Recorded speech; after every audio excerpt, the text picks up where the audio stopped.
काली काली से लगाती है ना आजकल औरतें, वो भी नहीं है मेरे पास, मैं सुंदर कैसे लगूंगी। और मेरे तो आईब्रो भी ठीक करने वाली भी नहीं है, मेरे तो गहने भी नहीं है मेरे पास, मैं सुंदर कैसे लगूंगी। मेरे पास बाल भी नहीं है, वो चिमटा भी नहीं, औरतें लगाते हैं ना चिमटा, वो मेरे बालों में वो फूल सा लगाते हैं, वो भी नहीं है। कहती वो भी नहीं है मेरे पास, लेकिन मैं सुंदर कैसे लगूंगी। उसने कहा, कह रहा कि तेरे साथ स्वर्गदूत हैं और तू आदेश दे। उसने कहा स्वर्गदूतों, जब वो ब्यूटी कॉन्टेस्ट में खड़ी थी, अब देखो जैसे पास्टर ऋतु की हम शादी कराएंगे तो पास्टर ऋतु तैयार होके आएगी, अगर किसी की शादी कराएंगे तो वो तैयार होके आएगी, सब तैयार होके आई हुई थी। लेकिन वहां पर एस्तर कोई तैयार नहीं होकर आई, बल्कि आप देखो उसके जो 3 दिन की रोटी नहीं खाई तो उसका मुंह कैसे होगा, उसका मुंह कितना सड़ा हुआ होगा, उतरा हुआ होगा। लेकिन वो वचन को जानती थी, वो वचन के ज्ञान को जानती थी, क्योंकि वो मत्ती में क्या लिखा, कह रहा जब तू उपवास करे तो तेरा मुंह चढ़ा ना हो, तेरा मुंह उतरा ना हो।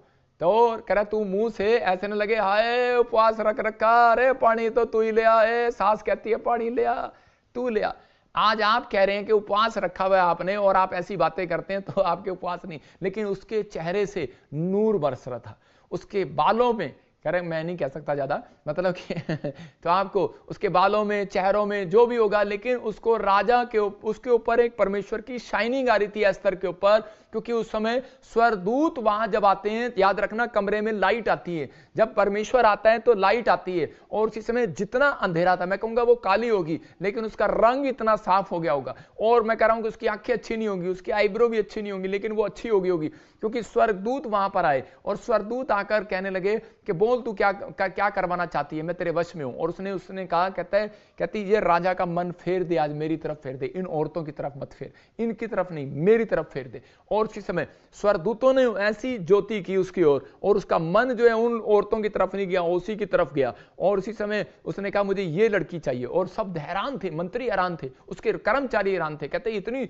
नहा धोकर सज कर आई है, इतने ब्यूटी पार्लर में गई थी 30-30 दिन पहले, 40-40 दिन कहते पहले स्नान कराया जाता था औरतों को, पहले 40-40 दिन कहते कि वहां पर मैं कहूंगा ब्यूटी पार्लर में रखा जाता था और फिर राजा के सामने पेश किया जाता था। तो उसी समय, लेकिन उसने क्या किया, उसने उसी समय कहते कि वो उसको चुना, कहते कि एस्तर को चुना। क्यों चुना? क्योंकि वो उपवास में थी, क्योंकि वो उपवास करके गई थी, परमेश्वर पे भरोसा करके गई थी, विश्वास करके गई थी, परमेश्वर को खुश करके गई थी। उसने ये नहीं देखा कि मेरे चेहरे पर क्या है क्या नहीं है, लोग मुझे क्या कहेंगे, उसने इसको नहीं देखा, उसने धन दौलत पैसा शोहरत नहीं देखा, उसने परमेश्वर को खुश करने के लिए कहती कि मैं स्वयंवर में जाऊंगी, क्योंकि मेरे साथ अब स्वरदूत हैं। स्वरदूत आपके साथ हैं उपवास करने के बाद। याद रखना, आप उपवास से ये दिन शैतान आपके पीछे होगा, क्योंकि उसको मालूम है कि इनका उपवास अगर पूरा हो गया तो परमेश्वर इनको जो मांगेंगे वो दे देगा, इसलिए वो कोशिश करता है इनका उपवास पूरा ना हो, इसलिए वो उपवास में आपको ज्यादातर गुस्सा दिलाएगा, उपवास में ज्यादा झगड़े